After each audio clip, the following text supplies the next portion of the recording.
News analysis. Bharat Pakistan మధ్య యుద్ధం కొనసాగుతోంది. నిన్న రాత్రి పాకిస్తాన్ ను చావు దెబ్బ కొట్టింది భారత సైన్యం. కరాచీ, ఇస్లామాబాద్, పేషావర్ లో బాంబుల మూత మోగించింది. భారత్ దాడితో తీవ్రంగా నష్టపోయిన పాక్ బుద్ధి మారడం లేదు. యూరి సెక్టార్ లో కాల్పులకు తెగబడుతోంది. పాక్ దళాల కాల్పులను భారత బలగాలు సమర్థవంతంగా తిప్పికొడుతున్నాయి. ఇక ఢిల్లీలో ఉదయం నుంచి నాన్ స్టాప్ గా సమావేశాలు జరిగాయి. ప్రధాని మోడీ నివాసంలో సిడిఎస్ త్రివిధ దళాధిపతుల హై లెవెల్ మీటింగ్ జరిగింది. పాకిస్తాన్ పై తదుపరి యాక్షన్ పై ప్లాన్ రెడీ అయిందని తెలుస్తోంది. పాక్ పై భారత్ నెక్స్ట్ ఏం చేయబోతోంది? పాకిస్తాన్ పారిపోతుందా, పోరాడుతుందా? ఈ అంశాలపై ఇవాళ డిబేట్ లో మా ఎడిటర్ భరత్ డిస్కస్ చేద్దాం. భారత్ పాకిస్తాన్ మధ్య యుద్ధం అయితే ఇంకా కొనసాగుతోంది. ఏంటి, ఎలా చూడొచ్చు, ఎటెళ్ళబోతోంది? అంటే మనం డీటెయిల్ గా అనాలిసిస్ చేయబోయే ముందు మనతో పాటు ఎస్పీఎస్ ఒబరాయ్ గారు ప్రస్తుతం లైవ్ లో సిద్ధంగా ఉన్నారు. ఆయన మేజర్ జనరల్ గా రిటైర్డ్ ఆర్టిలరీ ఆఫీసర్ గా గతంలో పనిచేశారు. ఒబరాయ్ గారు, జీ తెలుగు న్యూస్ కోసం సమయం కేటాయించిన ధన్యవాదాలు. ధన్యవాదాలు సార్. చిన్న correction sir, not a major general, I was a major artillery officer in 2015 as a major sir. Major, okay, major, okay. So చూస్తున్నారు లాస్ట్ 2 days గా పరిణామాలు. నిన్న జమ్మూ కానీ లేకపోతే దాదాపు చాలా చోట్ల పాకిస్తాన్ డ్రోన్ ద్వారా అటాక్ చేసే ప్రయత్నం చేసింది. సో ఇవాళ మన డిఫెన్స్ సోర్సెస్ చెప్తుంది ఏంటంటే వాళ్ళ ఉద్దేశం అవి యూజ్ చేసింది హమాస్ స్టైల్ ఆర్టిలరీ ఫైర్ అని చెప్తున్నారు. ఏంటిది? హమాస్ ఉగ్రవాద సంస్థ వాడిన లాంటి అటువంటివి ఎందుకు వాడుతుంది పాకిస్తాన్? ఎక్కడి నుంచి వచ్చే వాళ్ళకి? సార్, వీళ్ళకి పాకిస్తాన్ కి ఈ డ్రోన్లు సార్ ముఖ్యంగా 3 దేశాలు చైనా, తుర్కీ మరియు ఇరాన్ నుంచి ఇవ్వబడుతున్నాయి సార్. ఎందుకంటే ఇది పాకిస్తాన్ స్వయంగా తయారు చేసుకునే సత్తా పాకిస్తాన్ కి లేదు. And more over sir, China Pakistan ని ఇండియాకి అగేన్స్ట్ గా ఒక ప్రెషర్ పాయింట్ లా వాడుకుంటుంది సార్. అంటే తమ దగ్గర డ్రోన్ టెక్నాలజీ లేకపోయినా సరే ఇరాన్ నుంచి గాని టర్కీ నుంచి గాని కొని మరి పాకిస్తాన్ కి ఇచ్చి ఇండియా మీద దాడి చెయ్యండి అన్నట్టుగా ఒక సందేశము మనకు చాలా క్లియర్ గా ఇక్కడ కనిపిస్తుంది సార్. అండ్ రెండో విషయము, మనం అందరము చాలా హ్యాపీగా ఫీల్ అవుతున్నాం సార్ దట్ మనము ఈ డ్రోన్స్ అన్నిటినీ గాల్లోనే ధ్వంసం చేస్తున్నాము అన్న సంగతి. కాకపోతే ఒక కీలకమైన విషయం మనం అందరం గమనించాల్సింది ఏంటంటే మనము S-400 మిసైల్ డిఫెన్స్ సిస్టమ్ వాడి ఈ డ్రోన్స్ ని హతమారుస్తున్నాము. కాకపోతే S-400 డ్రోన్ కి విరుద్ధంగా వాడడం అనేది పిచ్చుక మీద బ్రహ్మాస్త్రం లాంటిది సార్. సో యాక్చువల్లీ ఇది డిజైన్ చేయబడింది అక్కడి నుంచి వచ్చే మిసైల్స్ కి, అక్కడి నుంచి వచ్చే ఫైటర్ ఎయిర్ క్రాఫ్ట్స్ కి మాత్రమే. సో మనము ఒక పిచ్చుక మీద బ్రహ్మాస్త్రం వాడడం అన్నది కొంచెం ఇది మనం ఆలోచించాల్సిన విషయం సార్. ఎక్కడో ఇన్ఫాక్ట్ వరల్డ్ లెవెల్లో చూసుకుంటే గనక మీరు హమాస్ వ్యాఖ్యాన చేశారు సార్ మీ క్వశ్చన్ లో. Hamas use to use this technology against Israel sir. So Israel దగ్గర ఐరన్ డోమ్ అనే ఎయిర్ డిఫెన్స్ సిస్టమ్ టెక్నాలజీ ఉంది సార్. సో కాకపోతే విశ్వం మొత్తము ఎలా అంటే ఈ డ్రోన్స్ ని జామర్స్ వాడి వాళ్ళ కమ్యూనికేషన్ నెట్వర్క్ ని బ్రేక్ చేస్తారు sir. This is the world how they are fighting the drone warfare. అంటే గ్రౌండ్ స్టేషన్ కి డ్రోన్ కి మధ్యలో ఉన్న కమ్యూనికేషన్ నెట్వర్క్ ని జామర్స్ బ్రేక్ చేస్తాయి సార్. ఇది వరల్డ్ లెవెల్లో వాడే ఒక cheap kind of technology to take care of the drone attack. రెండోది డైరెక్టెడ్ ఎనర్జీ సిస్టమ్ అని ఉంటుంది సార్. ఒక బిగ్ ఫ్రీక్వెన్సీ ఎనర్జీని ఒక కాన్సన్ట్రేటెడ్ ప్లేస్ లో టార్గెట్ చేసి డ్రోన్స్ లో ఉన్న ఎలక్ట్రానిక్ సిస్టమ్స్ ని డిస్టర్బ్ చేసి దాన్ని గాల్లోనే ధ్వంసం చేసే టెక్నాలజీ కూడా ఈ యావత్ ప్రపంచంలో ఉంది. అండ్ నాలుగోది కైనెటిక్ ఇంటర్సెప్టర్స్ అని మనం అంటాం సార్. అంటే డ్రోన్ నెట్స్ వాడడం గానీ, డ్రోన్ క్యాచర్స్ వాడడం గానీ వాడి వీటిలో డ్రోన్స్ చిక్కుకొని గాలిలో నుంచి అక్కడికక్కడే కింద పడిపోతాయి సార్. సో ఇవి cheap counter measures related to drone warfare. So మన దగ్గర ఇవి ఎందుకు లేవు, మనం ఇవి ఎందుకు వాడట్లేదు? ఇంకొక కౌంటర్ మెజర్ కూడా ఉంది సార్ డ్రోన్స్ కి. మనము కౌంటర్ స్వామ్ డ్రోన్స్ అంటాం. స్వామ్ డ్రోన్స్ అంటే ఒక్కటేసారి వందల్లో వేలల్లో డ్రోన్స్ గాల్లోకి ఎగిరి ఇన్కమింగ్ డ్రోన్స్ మీద గాల్లోనే దాడి చేస్తాయి. సార్ ఇప్పుడు యుద్ధ రంగం మారిపోయిందండి. ఇంతకు ముందు అంటే మనము గతంలో ఏనుగుల మీద కూర్చొని, గుర్రాల మీద కూర్చొని, కత్తులు కటారులతో చేసిన యుద్ధకాలం ఇది కాదు.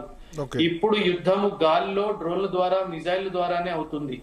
గ్రౌండ్ వార్ఫేర్ అనేది చాలా మటుకు స్థీమితం అయిపోయింది సార్. సో ఇది మనం గెలుస్తున్నాము పాకిస్తాన్ అగేన్స్ట్ గా. కాకపోతే మనం నేర్చుకోవాల్సింది కూడా ఇంకా చాలా ఉంది. ఇలాంటి డ్రోన్ టెక్నాలజీని మనము ఇండియా ఒక వేరే డైమెన్షన్ తో కంట్రోల్ చేసే కెపాసిటీని మనం బిల్డప్ చేయాలి ఇన్ ఫ్యూచర్ అన్నది నా ఆలోచన. ఓకే, సో ఇప్పుడు మీరు అన్నారు పిచ్చుక మీద బ్రహ్మాస్త్రం అని. సో మరి మన వాళ్ళు ఎందుకు యూజ్ చేశారంటే పాకిస్తాన్ కూడా దీన్ని టెస్ట్ చేసేందుకు ఆ డ్రోన్స్ ను ఆ విధంగా వినియోగిస్తుందంటారా? లేదండి, పాకిస్తాన్ దగ్గర డ్రోన్స్ వేలల్లో ఉన్నాయండి. ఓకే, అందుకే నేను చెప్పాను చైనా, ఇరాన్ అండ్ టర్కీ ఈ 3 దేశాలు ముఖ్యంగా పాకిస్తాన్ కి డ్రోన్స్ సప్లై చేస్తున్నాయి సార్. సార్ ఒక మాట మీరు గుర్తు పెట్టుకోండి, China will not allow Pakistan as a nation to fail. ఎందుకంటే it will not give them free of cost anything, but it will at the same time not allow China to fail because Pakistan to fail, because Pakistan ఒక్కసారి పూర్తిగా విఫలం అయిపోయింది అంటే ఇంకా India తన concentration అంతా China మీద తీసుకెళ్లిపోతుంది. కాబట్టి India mind, attention and military కెపాసిటీని డివైడ్ చేయాలి అన్న ఉద్దేశంతోనే పాకిస్తాన్ కి ఇలాంటి ఆయుధాలు సరఫరా చేస్తుందండి చైనా. సో ఇది మనం చాలా ముఖ్యంగా గమనించాల్సిన విషయం. ఇన్ఫాక్ట్ ఈ రోజే చైనా, నిన్న కూడా చైనా స్టేట్మెంట్ ఇచ్చింది, మీరు పీస్ఫుల్ గా దీన్ని రిజాల్వ్ చేసుకోండి అని. అసలు చైనా పీస్ గురించి మాట్లాడే హక్కు చైనాకి గాని, పాకిస్తాన్ కి గాని, టర్కీకి గాని, ఇరాన్ కి గాని అస్సలు లేదండి. ఎందుకంటే గతంలో మనం చూసుకున్నట్టయితే వీళ్ళు ఇప్పుడు టెర్రరిజం ఉందండి. టెర్రరిజం పాకిస్తాన్ భూమిపై నుంచి విశ్వవ్యాప్తంగా ఒక క్యాన్సర్ లాగా ప్రవహిస్తుంది. సో దీన్ని ఆపే బాధ్యత, ఎందుకంటే పాకిస్తాన్ మనకి నైబర్ కాబట్టి మనం అంటాము, we can choose our friends but not our neighbours అంటే. బికాస్ అన్లక్కీలీ భారతదేశానికి 2 దేశాలు ఎవరైతే భారతదేశానికి ఎనిమిలా తయారయ్యాయో వాళ్ళు మనకి నైబర్స్ లానే ఉన్నారు సార్. సో ఎప్పటికీ మన యుద్ధ వ్యూహము 2 ప్రాంగ్డ్ వార్ లోనే మనము యుద్ధం చేయాల్సి వస్తుంది. ఈ రోజు రాత్రి చాలా కీలకమైనది సార్. ఈ రోజు రాత్రి పాకిస్తాన్ ఎటువంటి దుస్సాహసం చేస్తుంది, దాన్ని మనం ఎలా ఎదుర్కొంటాము అన్నది ఈ యుద్ధ రంగంలో ఒక కొత్త కోణం ఈ రోజు ఏర్పడే అవకాశం చాలా ఎత్తుగా ఉంది సార్. సార్ నిన్న మనం అటాక్ చేసిన మాట వాస్తవమేనా? లాహోర్, ఇస్లామాబాద్ తర్వాత మిగతా చోట్ల డ్రోన్స్ ద్వారా మనం కూడా అటాక్ చేశాం కదా? అవును, చేసామండి. మనం కూడా డ్రోన్స్ ద్వారా ఈ లొకేషన్స్ మీద కాకపోతే మనము సామాన్యులు ఉండే స్థావరాల మీద చేయకుండా ఈ ఉగ్రవాదులు ఉండే స్థావరాలు మరియు ఈ ఉగ్రవాదులకి ఎక్కడ నుంచి అయితే ఆర్మీ వాళ్ళు సపోర్ట్ ఇస్తున్నారో ఆ స్థావరాల మీద మాత్రమే మనం అటాక్ చేసాం. సో ముఖ్యంగా మనం గమనించాల్సిన విషయం ఏంటంటే ఇప్పటికీ కూడాను ఇండియా ఒక ప్రిన్సిపుల్డ్ అప్రోచ్ ఫాలో అయ్యే దీనికి ఒక మిలిటరీ యాక్షన్ ప్లాన్ ని తయారు చేస్తుంది సార్. మీరు గమనించినట్టయితే ఇప్పటి వరకు ఇండియా పాకిస్తాన్ మీద వార్ డిక్లేర్ చెయ్యలేరండి. మనము చెప్తూనే వస్తున్నాము, we do not have an intention to escalate the war, but we have a definite intention to destroy terrorism through it's roots in Pakistan అని చెప్పి చాలా క్లియర్ గా మనం చెప్పడం జరిగింది. మీరు నన్ను ఒక ప్రశ్న అడగొచ్చు సార్, ఈ యుద్ధం ఎప్పుడు ఆగుతుంది అని. నా అంచనా ప్రకారంగా ఇది సంవత్సరం కావచ్చు, 2 సంవత్సరాలు కావచ్చు, 5 సంవత్సరాలు కావచ్చు, 10 సంవత్సరాలు కావచ్చు. ఇప్పుడు ఎలాగైతే రష్యా యుక్రెయిన్ యుద్ధం కొనసాగుతుందో 3 సంవత్సరాల నుంచి ఇది కూడా ఒక లాంగ్ టర్మ్ ప్లాన్ లాగానే అయ్యే అవకాశం ఉంది సార్. అండ్ మనము మన ప్రధాని గారు గాని మన army chiefs, air force and navy chiefs చెప్పినట్టుగా లాస్ట్ టెర్రరిస్ట్ పాకిస్తాన్ భూమి మీద ఉన్నంత వరకు ఈ యుద్ధం ఆపరేషన్ సింధూర్ కంటిన్యూ అవుతా ఉంటుంది. ఉబిరే గారు, ఇప్పుడు పాకిస్తాన్ మనపై దాడికి టర్కీ డ్రోన్లు వాడినట్లు నిర్ధారణ అయింది. మరి భారత్ కు వ్యతిరేకంగా పాక్ వైపు టర్కీ ఉండడాన్ని ఎలా చూడొచ్చు అంటారు? భారత్ మేడం ఇంకోసారి చెప్తా. పాకిస్తాన్ మనపై దాడికి టర్కీ డ్రోన్స్ వాడినట్టు తెలుస్తోంది. మరి ఏంటి భారత్ కు వ్యతిరేకంగా పాక్ వైపు టర్కీ ఉండడాన్ని ఎలా చూడొచ్చంటారు? 100% madam. Turkey, China and Pakistan ఒక ట్రయాంగిల్ దేశాలు. ఎందుకంటే పాకిస్తాన్ కి టర్కీ ఐడియాలజికల్ గా సపోర్ట్ ఇస్తుంది. ఓకే. చైనా మాత్రం మిలిటరీ పరంగాను అండ్ డబ్బుల పరంగాను పాకిస్తాన్ కి ఖచ్చితంగా సపోర్ట్ ఇస్తుంది మ్యామ్. అది చాలా క్లియర్ గా మన డిఫెన్స్ ఎక్స్పర్ట్స్ కి చాలా క్లియర్ గా ఈ విషయం చాలా సంవత్సరాల ముందే అర్థమైపోయింది. ఓకే. కాకపోతే ఒక విషయం గమనించాల్సింది ఏంటంటే చైనా పాకిస్తాన్ కి ఇచ్చిన ఎయిర్ డిఫెన్స్ సిస్టమ్స్ గానీ అవును. JF-17 ఫైటర్ ఎయిర్ క్రాఫ్ట్స్ కానీ పూర్తిగా విఫలం ఎలా మరి అయిపోయాయి. చైనా రక్షణ వ్యవస్థ ఏమాత్రం పాకిస్తాన్ కి మరి పనికి రాకపోవడాన్ని ఎలా చూడొచ్చంటారు? అంటే మ్యామ్ అర్థం చేసుకోండి, China will not give best of it's technology to Pakistan. Okay. ఇది మనం చాలా జాగ్రత్తగా, ఇది చాలా సీరియస్ గా చూడాల్సిన విషయం మ్యామ్. ఎందుకంటే చైనా పాకిస్తాన్ కి ఒకవేళ నంబర్ 1 టెక్నాలజీ తన దగ్గర ఉన్నది చైనా పాకిస్తాన్ కి ఇచ్చింది అంటే చైనాకు ఒక విషయం చాలా క్లియర్ గా తెలుసు మ్యామ్. ఏంటంటే పాకిస్తాన్ అమెరికాకి కూడా దోస్త్ అన్న విషయం చైనాకి చాలా క్లియర్ గా తెలుసు. సో చైనా ఏం చేస్తుంది, ఒకవేళ నంబర్ 1 ఎక్విప్మెంట్ పాకిస్తాన్ కి ఇచ్చిందంటే ఆ ఎక్విప్మెంట్ పాకిస్తాన్ అమెరికా వాళ్ళకి ఇచ్చే అవకాశం ఉంది. అమెరికా వాళ్ళు దాని మీద రీసెర్చ్ చేసి దానికి కౌంటర్ వెపన్ క్రియేట్ చేసే అవకాశం ఉంది. సో అందుకే చైనా వాళ్ళు పాకిస్తాన్ కి నా అందేశ ప్రకారము నంబర్ 1 ఎక్విప్మెంట్ ఇవ్వలేదని నేను అంటాను. అంటే పీఓకే పై భారత్ దాడి చేసే అవకాశం ఉందా? పీఓకే స్వాధీనానికి 100% భారత్ ఎందుకు ఉంది. ప్రయత్నించడం And లేదు? మేడం 100% ఉంది అండ్ అది జరిగి తీరాలి. ఓకే. 1947 నుంచి ఇది ఒక పెండింగ్ టాస్క్ లాగా మనకు అయిపోయింది. ఎందుకంటే పాకిస్తాన్ పిఓకే లో డెవలప్మెంట్ చేయట్లేదు మేడం. పాకిస్తాన్ పిఓకే లో ఎడ్యుకేషన్, వెల్ఫేర్ ప్రోగ్రామ్ స్కీమ్స్ చేయట్లేదు. వీళ్ళు జనాలందరినీ ఉగ్రవాదుల్లా మారుస్తున్నారు, వాళ్ళకి ఆయుధాలు ఇస్తున్నారు, వాళ్ళని drug trafficking, weapons trafficking, women trafficking కి వాడుకుంటున్నారు. సో ఖచ్చితంగా పిఓకేని మనం స్వాధీనం చేసుకునే టైం వచ్చేసింది. మనం పిఓకేని స్వాధీనం చేసుకున్న తర్వాత అక్కడ ఉన్న ప్రజలు ఇండియాలో ఉంటామంటే ఉండొచ్చు, పాకిస్తాన్ కి వెళ్ళిపోతామంటే వెళ్ళిపోవచ్చు. మనకు వాళ్ళని ఆపాల్సిన మనకు అవసరం కూడా లేదు.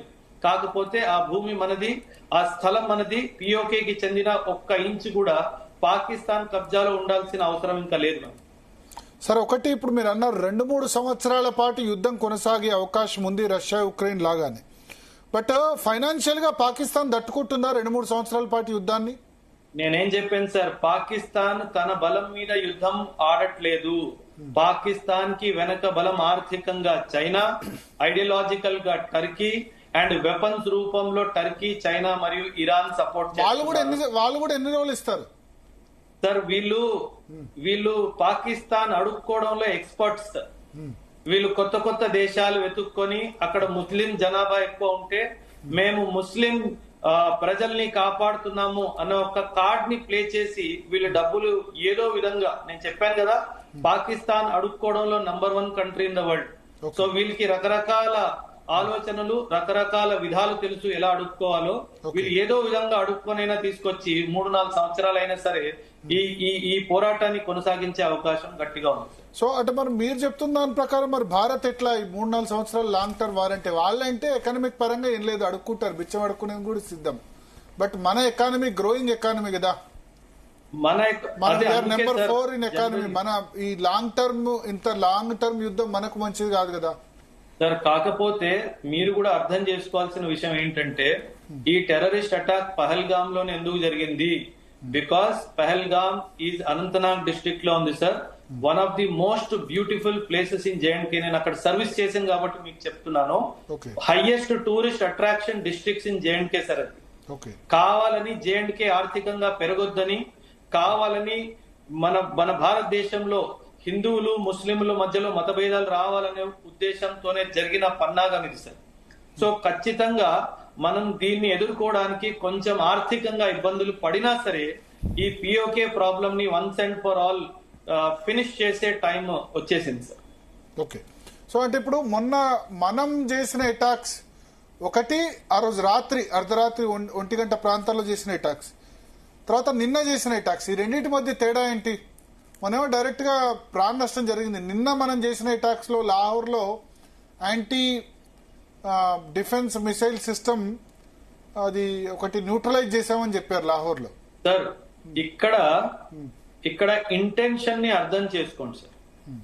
మన ఇంటెన్షన్ పాకిస్తాన్ సివిలియన్స్ ని గాని అలా చంపేయాలి అనే ఉద్దేశం మంది కాదు సార్.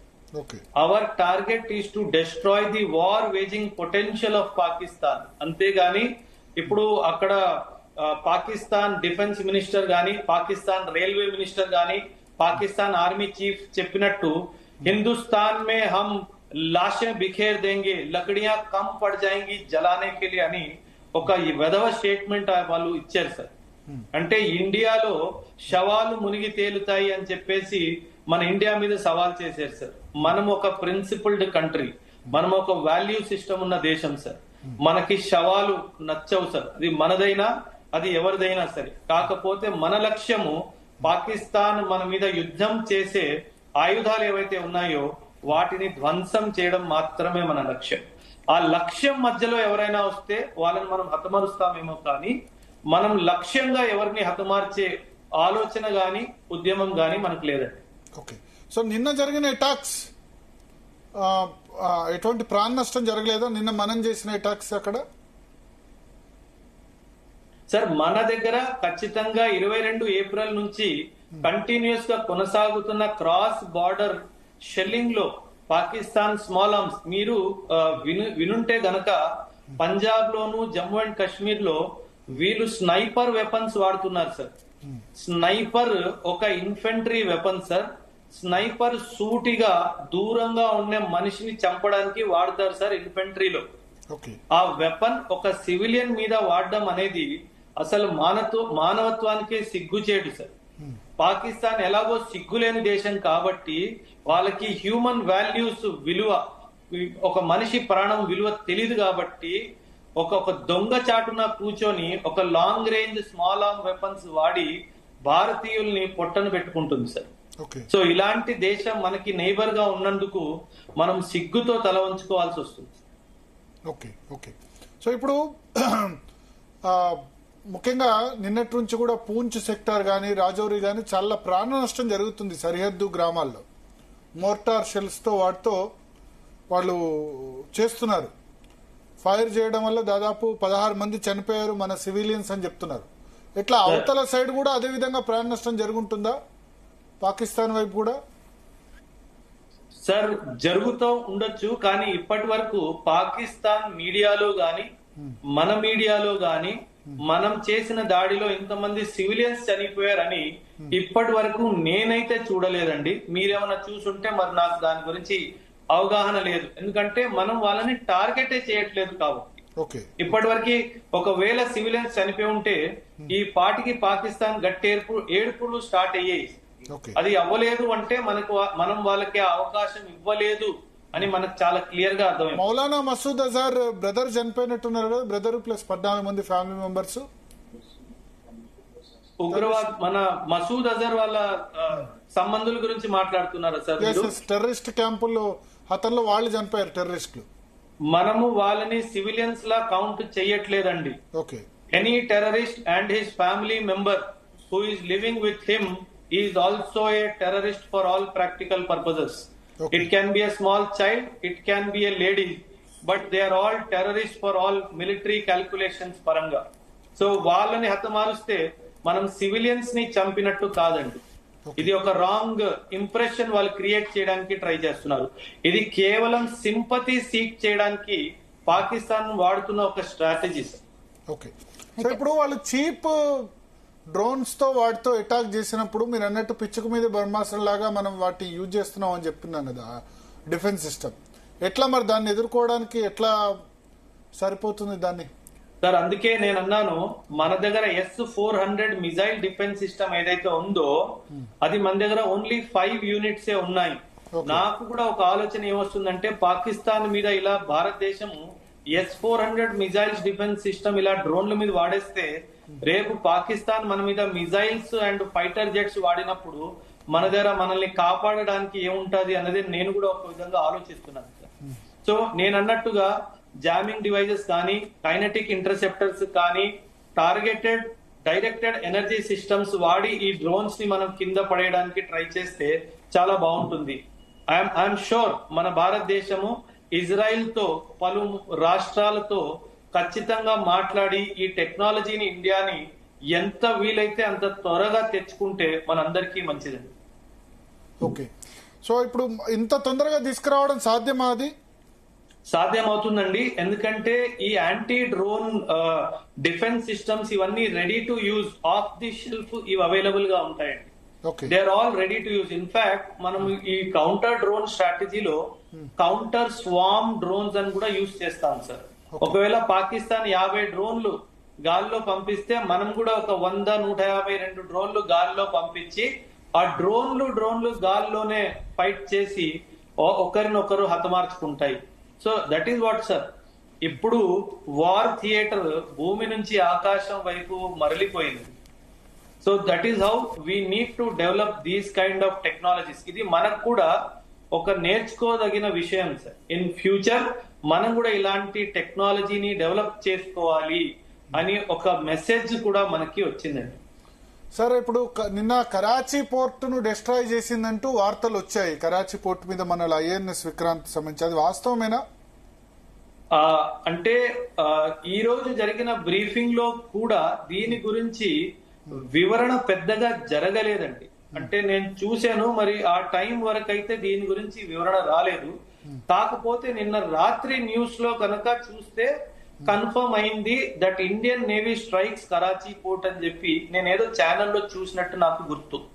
కానీ ఇది ఎక్కడి వరకు నిజం అన్నది నాకు ఐడియా లేదు. కాకపోతే ఇది ఒకవేళ నిజం అనుకోండి, ఇది మనం పాకిస్తాన్ వెన్నపూస ఇరగొట్టినట్టు అవుతుంది. ఎందుకంటే పాకిస్తాన్ కి వచ్చే మిలిటరీ సరఫరా గాని, పాకిస్తాన్ కి వచ్చే పెట్రోలియం సరఫరా గాని కరాచీ పోర్ట్ ద్వారానే వస్తుందండి.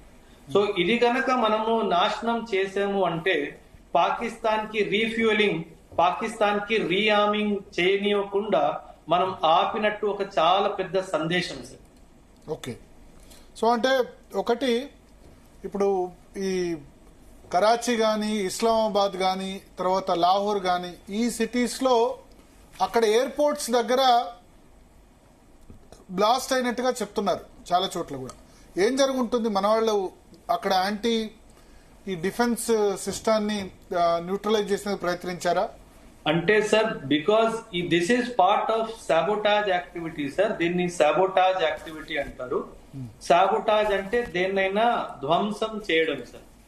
అంటే ఇది మనం చేసిన డ్రోన్ అటాక్ ద్వారా ధ్వంసం అయిందా, మన ఫైటర్ జెట్స్ ఏమైనా గాల్లోకి వెళ్ళి ఈ ఇంపార్టెంట్ లొకేషన్ ని ధ్వంసం చేశాయా అన్నది అంత క్లియర్ గా గవర్నమెంట్ నుంచి అయితే రిపోర్ట్ రాలేదు. కాకపోతే పలు మీడియా ప్లాట్ఫామ్స్ మాత్రం మన డ్రోన్స్ వీటి మీద దాడి చేసే అన్నట్టుగా అయితే చెప్తున్నాయి. కాకపోతే గవర్నమెంట్ తరపు నుంచి ఎటువంటి వాదన రాలేదు కాబట్టి దీని మీద మనము చర్చించడం అంత సరి అనేది కాదు అనుకుంటున్నాం. అంటే మన వాళ్ళు కూడా పూర్తి సమాచారం కొన్ని సందర్భాల్లో ఇవ్వరా? ఒకవేళ నిజంగా అటాక్ చేసినా సరే అది మంచిదే అండి. That is also part of information warfares. Okay, ఎందుకంటే మనం ఎలా అంటే మన ఇండియాలో ఒక డెమోక్రటిక్ కంట్రీ కాబట్టి అందరికీ నిజం చెప్పే అధికారం ఉంది కాబట్టి మేబీ ఆర్మీ చేయబోయే, ఎయిర్ ఫోర్స్, నేవీ చేయబోయే ఫ్యూచర్ ఆపరేషన్స్ కి ఏమైనా ఉల్లంఘన జరుగుతుంది అనుకుంటే ఆర్మీ, ఎయిర్ ఫోర్స్, నేవీ ఆ న్యూస్ ని రిలీజ్ చెయ్యదంట. సో ఆ పరిస్థితుల్లో మనం కూడా మౌనం పాటించి ఆ కాన్ఫిడెన్షియాలిటీని మెయింటైన్ చేయాలి. అండ్ ఇంకోవైపు భారత్, మరోవైపు బలూచిస్తాన్ లిబరేషన్ ఆర్మీ ఒకేసారి యుద్ధం చేయడంతో పాక్ పని అయిపోయినట్లు భావించొచ్చా? 100% పాకిస్తాన్ 2 ముక్కలుగా విడిపోవడం మాత్రం ఖాయం అండి. It may take 10 days, it may take 15 days, a month or 2. But Balochistan ఈసారి పాకిస్తాన్ నుంచి విడిపోవడం అన్నది ఖాయం. ఎందుకంటే if at all India decides, it can happen in 2 days also. So కాకపోతే పాకిస్తాన్ కి గుణపాఠం చెప్పాలి అన్న ఉద్దేశంతో ఈసారి ఇది ఖచ్చితంగా మనం చేసే తీరుతాము.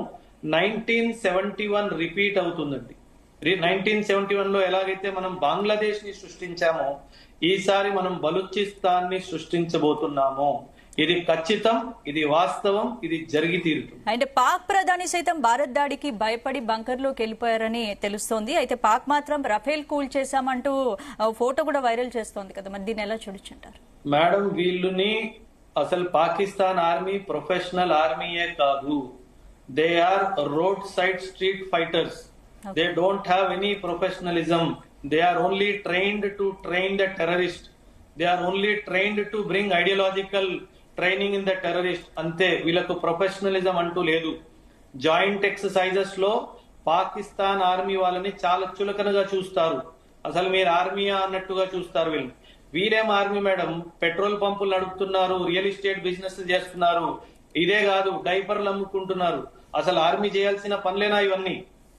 అసలు సిగ్గుతో తల వంచుకునే సిచ్యువేషన్ వచ్చింది పాకిస్తాన్ లో. అందుకే ప్రజలు కూడా పాకిస్తాన్ ఆర్మీని గాని పాకిస్తాన్ పొలిటికల్ క్లాస్ ని గాని అస్సలు ఒక్క రూపాయి కూడా సపోర్ట్ చేయట్లేదు. ఇప్పుడు ఆపరేషన్ సింధూర్ నుంచి మొదలు పెడితే భారత ఆర్మీ పద్ధతి ప్రకారం పాక్ పై యుద్ధం చేస్తుంది అనుకోవచ్చా? 100% మన అప్రోచ్ పాకిస్తాన్ పై ప్రిన్సిపల్డ్ అప్రోచ్ ఉంది స్టార్టింగ్ నుంచి, అండ్ మనం ఇదే మెయింటైన్ చేస్తున్నాము.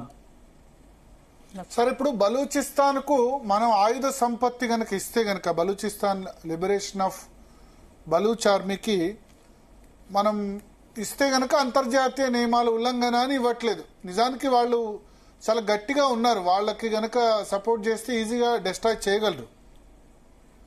హలో, శోభరాయ్ గారు లైన్ కట్ అయినట్టుంది. స్పందన, ఓవరాల్గా 2-3 డెవలప్మెంట్స్ ఇవాళ మన బ్రీఫింగ్ జరిగింది. విదేశాంగ మంత్రిత్వ శాఖ ప్లస్ సేమ్ మన డిఫెన్స్ నుంచి కూడా జరిగిన దాని ప్రకారం ఒక 2-3 ఆశ్చర్యకర విషయాలు. ఒకటి ఏంటంటే పాకిస్తాన్ టర్కీకి సంబంధించిన డ్రోన్స్ ని వాడుతున్నట్టుగా తెలుస్తోంది ఒకటి. అవన్నీ కూడా చాలా చీప్ డ్రోన్స్. రెండవది ఆశ్చర్యకరమైన విషయం ఏంటంటే సివిలియన్ అంటే పౌరులు ప్రయాణించే విమానాల్ని వాడుకొని పాకిస్తాన్ మొత్తం ఎయిర్ స్పేస్ క్లోజ్ చేశాం, అసలు ఏ విమానాలు నడపట్లేదు. నిన్న చూస్తే పాకిస్తాన్ ఎయిర్ స్పేస్ లో కేవలం 3-4 విమానాలే ఉన్న పరిస్థితి. సో వాళ్ళు ఎయిర్ స్పేస్ క్లోజ్ చేసి సివిలియన్ విమానాలని నడపట్లేదని చెబుతూ దాన్ని షీల్డ్ గా, దాన్ని రక్షణ కవచంగా యూజ్ చేసుకుని దాడులు చేస్తున్నారు. ఎందుకు ఈ విధంగా చేస్తున్నారు అంటే ఆ రక్షణ కవచంగా యూజ్ చేసుకుని దాడులు చేస్తుండడానికి ప్రధాన కారణం అంటే ఆ కారణం ఏంటంటే ఒకవేళ మనం ఏమైనా పాకిస్తాన్ సంబంధించిన విమానాలని కూల్చేసామనుకోండి, సివిలియన్ విమానం కూల్చేస్తుంది అనుకోండి, రేపు అంతర్జాతీయ సమాజం నుంచి ఏమొస్తుంది, ఒక పౌర విమానాన్ని అంటే ఏరోప్లేన్ ని వీళ్ళు కూల్చారు, పౌరులు ప్రయాణించే విమానాలను వీళ్ళు కూల్చారు అని చెప్పి అంతర్జాతీయ సమాజం నుంచి ఒత్తిడి తీసుకురావాలన్నది పాకిస్తాన్ టాక్టిక్స్. దీన్ని ఏమంటారంటే మన దానిలో అదే చాలా నక్క కన్నింగ్ అంటారు కదా, కన్నింగ్నెస్ ను పాకిస్తాన్ వాడుతోంది. అంటే ఇప్పుడు ఎట్ ది మూమెంట్ ఇప్పుడు ఈ నిమిషం చూసినా సరే పాకిస్తాన్ సంబంధించి ఒక 5-6 విమానాలు మాత్రమే కనబడుతున్నాయి మొత్తం పాకిస్తాన్ గగనతలంలో. సో ఈ 5-6 విమానాలు వాళ్ళు ఏం చెప్తున్నారు, మేము సివిలియన్ యుద్ధ విమానాలు, సివిలియన్ అంటే విమానాలు మొత్తం కూడా రద్దు చేశారు పాకిస్తాన్లో. ఇప్పుడు ఒక్క విమానం కూడా తిరగట్లేదు. మనం మాత్రం 24 ఎయిర్పోర్ట్లో పాకిస్తాన్ సరిహద్దులో ఉన్న విమానాలని మాత్రం మనం రద్దు చేశాం. ఒకసారి ఇప్పుడు మనం కనుక లైవ్లో చూస్తే ఎన్ని విమానాలు తిరుగుతాయి, ఒక 6-7-8కి మించి పాకిస్తాన్లో విమానాలు తిరగని పరిస్థితి మనకు కనిపిస్తోంది. సో మ్యాక్సిమం 6 or 7 మాత్రమే ఉంటాయి ఇక్కడ ఈ విమానాలు. కనుక చూసుకుంటే ఫ్లైట్ రాడార్ 24లో మనకి క్లియర్గా కనబడుతుంది ఎన్ని విమానాలు ఉన్నాయి, ఎంత టోటల్గా ఎన్ని విమానాలు తిరుగుతున్నాయని. సో వాళ్ళు ఏం చేస్తున్నారంటే సో అక్కడ స్క్రీన్ మీద మనం చూడొచ్చు.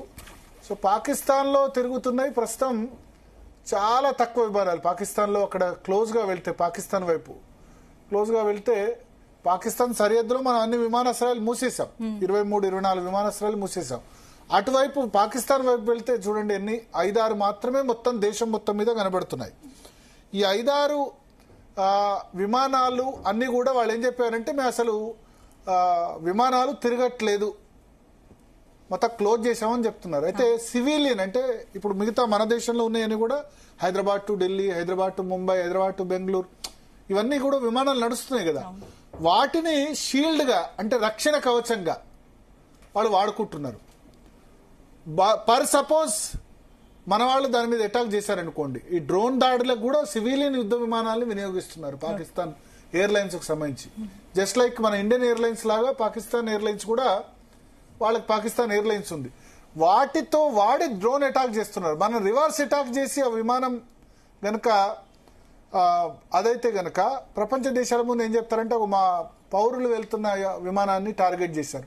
సో దట్ ఇన్నోసెంట్ పౌరులు, మన ఉద్దేశం ఏంటి, ఇంతకుముందు మేజర్ చెప్తున్నట్టు కదా, ఇన్నోసెంట్ సివిలియన్స్, అమాయకులైన ప్రజలు దీనిలో నష్టపోరాదు అని చెప్పి మనం కేవలం టెర్రరిస్ట్ వాటిని మాత్రమే టార్గెట్ చేస్తున్నాం. కానీ వాళ్ళు సామాన్య పౌరుల్ని టార్గెట్ చేస్తున్నారు.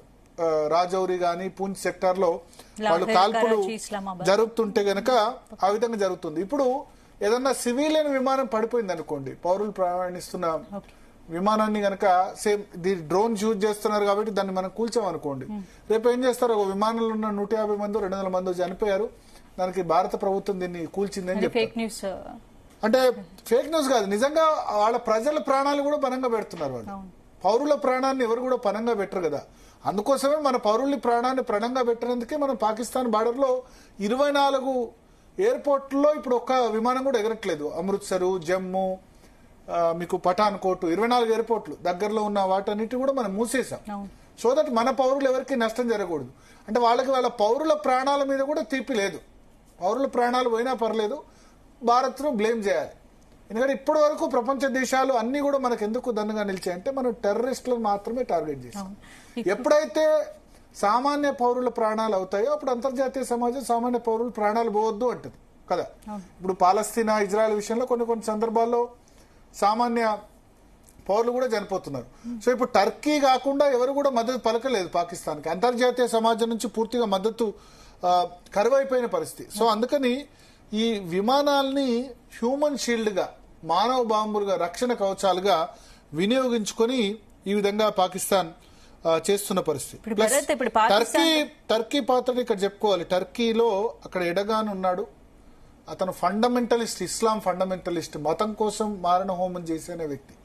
అతను తప్ప ఎవరు సపోర్ట్ చేయట్లేదు. సౌదీ అరేబియా, దుబాయ్, ఇవన్నీ కూడా, సౌదీ అరేబియా, యుఏఈలో part of major countries, Kuwait, Iran నుంచి కూడా కొంత తీసుకుంటారు, బట్ డైరెక్ట్ గా సపోర్ట్ చేయట్లేదు. ఇరాక్, ఏవైతే ఆర్గనైజేషన్ ఆఫ్ ఇస్లామిక్ కంట్రీస్ లో మేజర్ కంట్రీస్ ఏవైతే ఉన్నాయో వాటి నుంచి పాకిస్తాన్ సపోర్ట్ రావట్లేదు.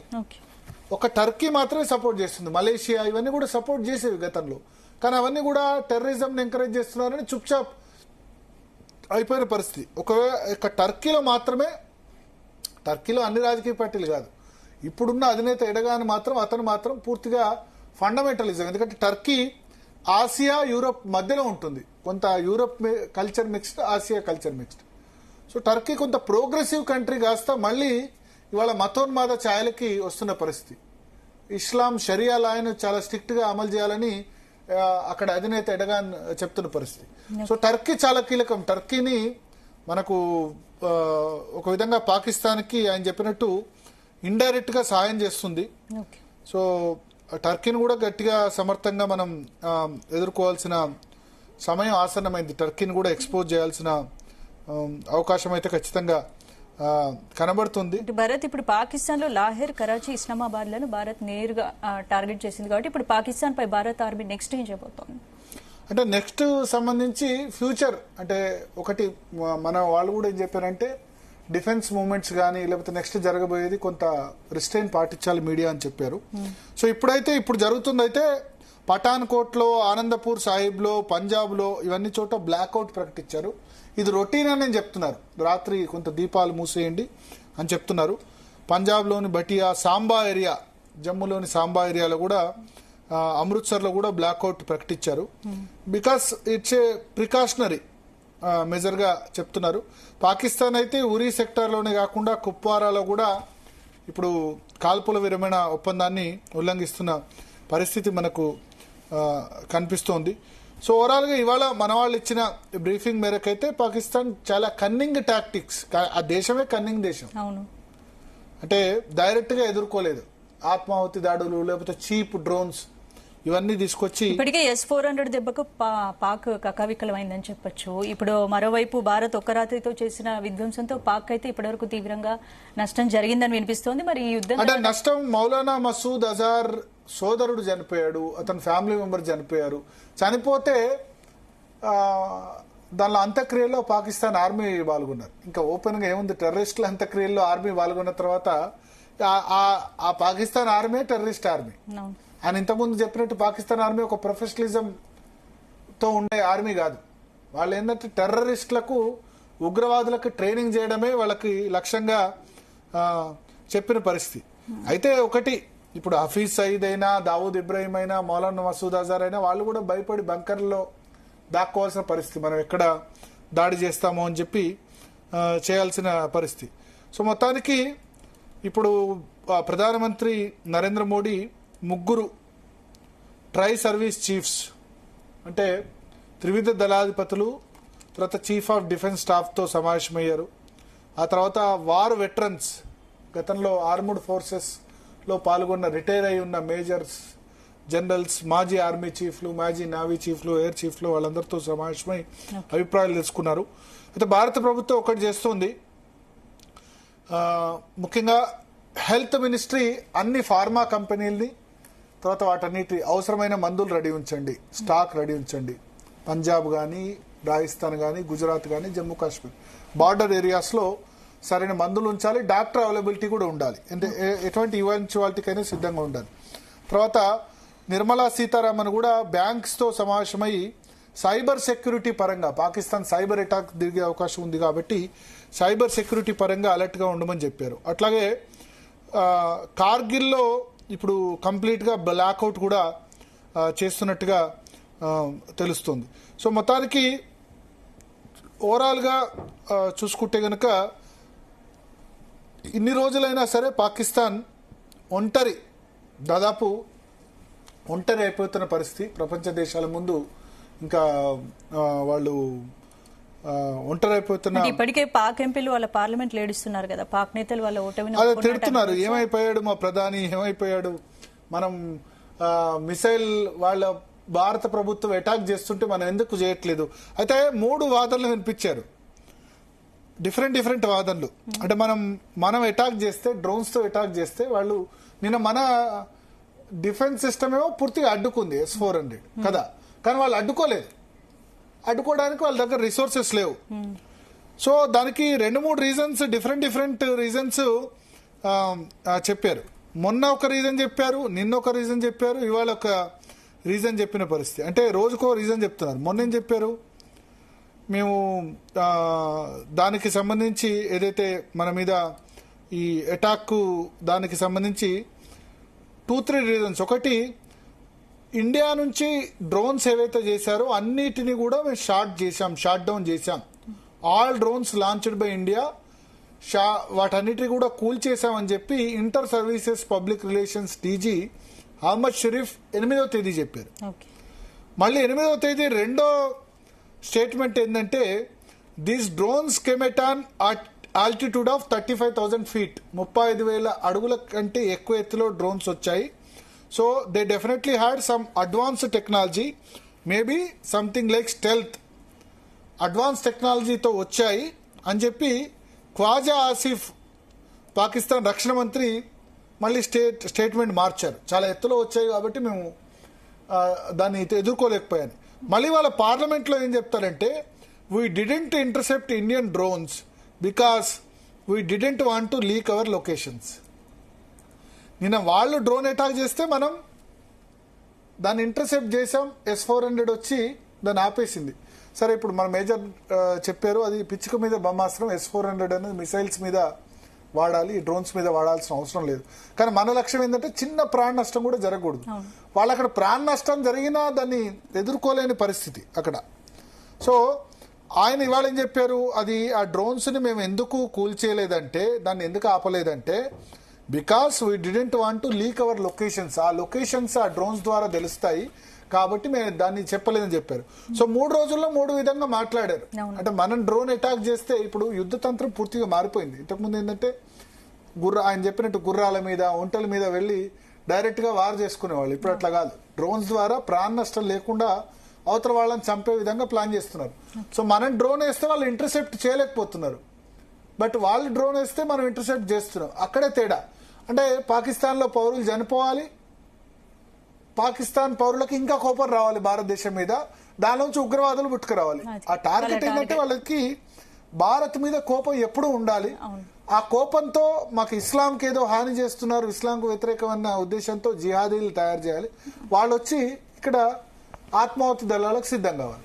ఇది పాకిస్తాన్ టార్గెట్. బట్ మన దేశం టార్గెట్ ఒక్క ఇన్నోసెంట్ సివిలియన్ కూడా, ఒక్క పౌరుడికి కూడా నష్టం జరగకూడదు, ఒక్క మన భద్రతా బలగాలకు కూడా నష్టం జరగకూడదు అన్నది మన టార్గెట్. ఉగ్రవాదాన్ని మాత్రమే హత్యం చేయాలని. ఇప్పుడు చూస్తే పాకిస్తాన్ అయితే యుద్ధం కంటిన్యూ చేసేలా లేదు. ఈ యుద్ధం తర్వాత పాకిస్తాన్ పరిస్థితి ఏంటి? యుద్ధం నుంచి పాకిస్తాన్ పారిపోతుందా, పోరాడుతుందా? అంటే ఒకటి, పాకిస్తాన్ ఆల్రెడీ బిచ్చం ఎత్తుకుంటుంది, ఇంకా యుద్ధం పేరు చెప్పి ఇంకా బిచ్చం ఎత్తుకుంటుంది. ఆయన చెప్పారు కదా, అక్కడ ఇస్లామిక్ కంట్రీస్ లో మేము ఈ ఇస్లాంకు అనుగుణంగా పోరాడుతున్నాం కాబట్టి మాకు డబ్బులు ఇవ్వండి అని మిగతా దేశాలని వాళ్ళు ఫండింగ్ అడుక్కోవడం. టర్కీ లాంటి కంట్రీస్, లేదా చైనాకి ఏంటంటే పాకిస్తాన్తో తలకాయ నొప్పి ఒకటి పోయింది అనుకోండి, మనకు నెక్స్ట్ టార్గెట్ మనం చైనానే చేస్తాం కదా, అందుకని వాళ్ళు కూడా భయపడుతూ ఉంటారు. వాళ్ళు they will also think in different line. So China indirect గా అయినా సపోర్ట్ ఇస్తుంది, చైనా అయినా టర్కీ అయినా ఇండైరెక్ట్ సపోర్ట్ ఇస్తుంది. బట్ డెఫినెట్ గా యుద్ధాన్ని పూర్తి స్థాయిలో సొంతంగా ఎదుర్కొనే దమ్ అయితే ఖచ్చితంగా లేదు. సో అదైతే మనం చూడాలి. తర్వాత మనకు సమాచారం అందుతోంది, మళ్ళీ సైరన్ గానీ బ్లాస్ట్ సౌండ్ కూడా జమ్మూలో విన్నట్టుగా చెప్తున్నారు. కంప్లీట్ బ్లాక్అవుట్, జమ్మూ మొత్తం కూడా కంప్లీట్ బ్లాక్అవుట్ చేశారు, లైట్లన్నీ కూడా ఆర్పేశారు. జమ్మూ నుంచి పంజాబ్ వరకు ఎయిర్ డిఫెన్స్ సిస్టమ్ మొత్తాన్ని కూడా మన వాళ్ళు యాక్టివేట్ చేస్తున్నారు. సో మళ్ళీ అంటే రాత్రి కాగానే వాళ్ళు డ్రోన్లతో దాడిలోకి దిగుతున్నట్టున్నారు. ఆ విజువల్స్ కూడా ఒకసారి మనం చూస్తే గనక ఎటువంటి సిచ్యువేషన్ నెలకొందో చూడొచ్చు. మళ్ళీ సేమ్ యథావిధిగా అదే విధంగా ఈ టర్కీ నుంచి కానీ వాటి నుంచి వచ్చిన డ్రోన్స్తో మన జమ్మూను కానీ ఇతర చోట్ల అటాక్ చేసే ప్రయత్నం చేస్తున్నారు. So something big is happening, చాలా పెద్ద జరగబోతుంది. మన వాళ్ళు కూడా చాలా పెద్దదే చేస్తారని అనుకుంటున్నాను. ఎందుకంటే ఇంత పెద్ద ఎత్తున చేసినప్పుడు అమృత్సర్లో కానీ లేదా అమృత్సర్ నుంచి జమ్మూ వరకు కూడా విద్యుత్ సరఫరా చాలా నిలిచిపోయింది. సైరన్లు అంతటా కూడా అక్కడ మోగుతున్న పరిస్థితి మనకు కనిపిస్తోంది. అయితే మనం పూర్తి స్థాయిలో ఇప్పుడు ఫ్లైట్స్ ఎక్కడెక్కడ ఆపేశారు భరత్? మనది ఇండియా ఇప్పుడు ఢిల్లీ నుంచి జమ్మూ కాశ్మీర్ వాళ్ళకి వెళ్లే ట్రైన్స్ ని అయితే నిలిపివేశారు కదా, ఢిల్లీ నుంచి గుజరాత్ రాజస్థాన్ వైపు వెళ్లే వెహికల్స్ ని కూడా ఆపేసినట్టు తెలుస్తోంది. యా సో ఢిల్లీ నుంచి మనం ఢిల్లీ నుంచి అనే కాదు, పాకిస్తాన్ సరిహద్దులో 4 రాష్ట్రాలు ఉన్నాయి, జమ్మూ కాశ్మీర్, తర్వాత పంజాబ్, రాజస్థాన్, గుజరాత్. ఈ 4 రాష్ట్రాల్లో ఉన్న దాదాపు అన్ని ఎయిర్పోర్ట్స్ కూడా, అంటే బార్డర్ లో ఉన్న అన్ని ఎయిర్పోర్ట్స్ కూడా క్లోజ్ చేశారు. సో మళ్ళీ మన పేషెన్స్ టెస్ట్ చేసేందుకు మళ్ళీ వాళ్ళు డ్రోన్స్ ద్వారా అటాక్ చేస్తున్నట్టుగా సమాచారం అందుతోంది. అటు ఒకసారి విజువల్స్ మనం చూస్తే కనుక జమ్మూలో విజువల్స్ మనం లైవ్ విజువల్ చూడొచ్చు. పూర్తిగా బ్లాక్అవుట్ చేశారు, ఎందుకంటే లైట్స్ ఉండకూడదు, లైట్స్ అన్నిటి కూడా క్లోజ్ చేయాలి. మన మాక్ డ్రిల్ లో కూడా ఇదే నేర్పించారు. సో రాత్రి మొత్తం కూడా బ్లాక్అవుట్ అన్ని ప్రాంతాల్లో కూడా జరిగింది. డ్రోన్స్ ద్వారా మళ్ళీ అటాక్ చేసేందుకు ప్రయత్నిస్తున్నారు. అయితే నిన్న ఒక కించిత్ మన వెంట్రుకు కూడా వీకలేకపోయారు నిన్న మొత్తం అటాక్ చేసినా సరే. చాలా చోట్ల వందలాది డ్రోన్స్ ద్వారా అటాక్ చేసేందుకు ప్రయత్నించారు. సో వాళ్ళ ఉద్దేశం ఏంటంటే సివిలియన్స్, ఆయన చెప్పినట్టు పౌరులకు ఏదో ఒక నష్టం జరగాలి. పౌరులకు నష్టం జరిగితే పౌరులు మా యుద్ధం వద్దనో లేకపోతే మన సైడ్ నుంచి ఏమన్నా చెప్తారో అని చెప్పి చెప్పే అవకాశం ఉంది. బట్ మన సైడ్ నుంచి మనం చిన్న ప్రాణ నష్టం కూడా జరగకుండా మనమైతే ప్రయత్నం చేస్తున్నాం. అందులో భాగంగానే ఇప్పుడు ఒకసారి పూర్తిగా భద్రతా కారణాల దృష్ట్యా బ్లాక్అవుట్ పూర్తిగా కూడా చేస్తున్న పరిస్థితి. ఒక ఇంపార్టెంట్ డెవలప్మెంట్ ఏంటంటే శంషాబాద్ ఎయిర్పోర్టుకు సంబంధించి కూడా బాంబ్ థ్రెట్ వచ్చింది. అంటే ఇది నా ఉద్దేశంలో ఏంటంటే ఇటువంటి సమయాల్లో చాలా ఫేక్ ఈమెయిల్స్ ఫేక్ కాల్స్ వస్తుంటాయి, అందులో భాగంగానే. బట్ ప్రికాషనరీ మెజర్గా అయితే అక్కడ చూస్తున్నారు. ఓకే. సో జమ్మూ, సాంబా, కతువా, అక్నూర్ ఇవన్నీ చోట్ల కూడా మళ్ళీ బ్లాస్ట్ సౌండ్ అయితే ఖచ్చితంగా అక్కడ వినబడుతున్నట్టుగా చెప్తున్నారు. టోటల్గా సైరన్ కూడా వినబడుతున్నట్టుగా చెప్తున్నారు. సో చాలా చోట్ల లైవ్ డ్రోన్ షాట్స్ కూడా వస్తున్నాయి. మళ్ళీ డ్రోన్ అటాక్ వాళ్ళు చేస్తున్నట్టుగా చెప్తున్నారు. రాత్రి సమయం కావడంతో ఈ సమయంలో వాళ్ళు డ్రోన్స్ ద్వారా అటాక్ చేసే ప్రయత్నం చేస్తారు. సో వాళ్ళ ఏదైతే ఉందో మన సహనాన్ని పరీక్షించాలనుకుంటున్నారు. సరే, దానికి తగిన రీతిలో డెఫినెట్గా మన త్రివిధ దళాలు కూడా డెఫినెట్గా జవాబు చెప్తాయని మనం అనుకుందాం. స్పందన రైట్ భరత్, ఒకసారి విజువల్స్